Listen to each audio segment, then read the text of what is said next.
हम अठ नहीं रही कविता का एक पद कर चुके हैं। अब हम दूसरा पद करने जा रहे हैं। तो चलिए देखिए क्या है। पत्तों से लदी डाल, कहीं हरी कहीं डाल, कहीं पड़ी है उर्मे मंद गंध पुष्पमाल, पाट पाट शोभाश्री पट नहीं रही है, आभा फागुन की कहीं सट नहीं रही है। तो ये थी कविता। अब इसका सरलार्थ करते हैं बेटा। पत्तों से लदी डाल, फागुन के महीने में जो हरियाली है चारों तरफ, वसंत ऋतु है, उसका वर्णन इस प्रकार है कि पत्तों से लदी डाल, हर एक डाली जो है वृक्ष की वो पत्तों से, हरे हरे पत्तों से लदी हुई होती है। कहीं हरी कहीं लाल। और पत्ते कैसे होते हैं? टहनी के ऊपर जो पत्ते हैं वो दो प्रकार के बताए हैं। कहीं पत्ते लाल हैं तो कहीं पर हरे हैं। तो बेटा हरे पत्ते तो आपने देखे होंगे, ये लाल पत्ते कहाँ से आ गए ये सोचते होंगे। जो कोपलें होती हैं बेटा वो लाल रंग की होती हैं। पौधे के ऊपर जो नए नए पत्ते आते हैं वसंत ऋतु में, तो कोपल जो होती है वो लाल रंग की होती है। इसलिए यहाँ कवि ने कहीं लाल कहीं हरे बताया है। तो पत्ते जो है कहीं हरे हैं और कहीं लाल है। कहीं पड़ी है उर्मे मंद गंध पुष्प बाल, और पेड़ों के ऊपर कहीं पर हरे पत्ते हैं कहीं लाल है, तो कहीं पर ऐसा लगता है जैसे फूलों की माला पड़ी है वृक्षों के गले में। कहाँ पर?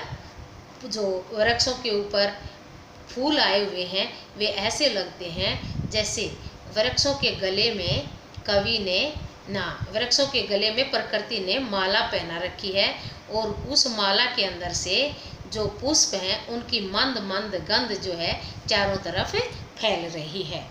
पाट पाट शोभाश्री पट नहीं रही है।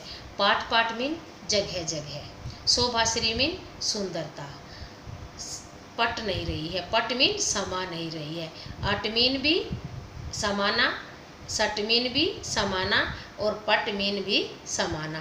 तीनों का मीनिंग यहाँ पर समाना लगेगा। पाट पाट शोभाश्री, पाट पाट मीन हर जगह जगह पर जो शोभाश्री है, प्रकृति की जो सुंदरता है वो कहीं भी नहीं समा रही है।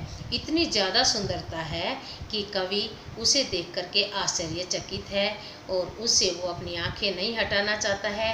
कवि कहीं भी, पीछे की कविता भी मैं बता देती हूँ, कवि कहता है हम कहीं भी सांस लें हर जगह सुगंध ही सुगंध है। तो इस कविता के अंदर कवि ने जो वसंत ऋतु है उसकी जो महकती हुई हरियाली है उसका वर्णन किया है खुल करके, बहुत ही सुंदरता पूर्वक उसके अनूठे सौंदर्य का कवि ने इस कविता में वर्णन किया है। मुझे लगता है आपको कविता अच्छे से समझ आ गई होगी। अब आगे हम इसके बारे में थोड़ा और सोचते हैं बेटा। एक बार फिर बता देती हूँ मैं इसमें, तो पूरी कविताएं बता देती हूँ। फागुन मास की जो सुंदरता है वो कहीं भी नहीं समा रही है। कहीं भी हम सांस लें हर जगह कवि कह रहा है खुशबू ही खुशबू हमें मिल रही है।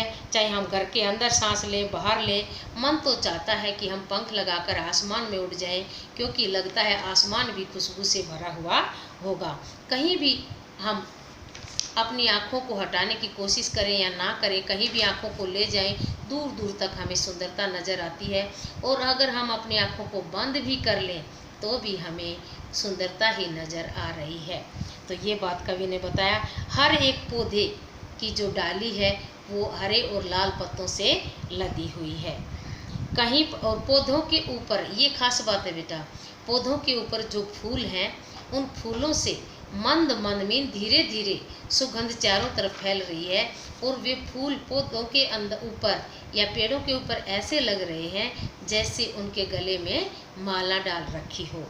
तो कहीं भी देखें, हम किसी भी जगह पर जाएं, हम प्राकृतिक सौंदर्य बहुत ज़्यादा है। प्रकृति के अंदर ये सुंदरता कहीं भी समा नहीं रही है। अब तो आपको और भी अच्छे से समझ आ गई होगी, क्योंकि मैंने पूरी कविता को फिर से रिवाइज कर दिया है। तो अब इसका जो काव्य सौंदर्य बचा है बेटा वो मैं आपको अगली वीडियो में बताऊंगी। ठीक है।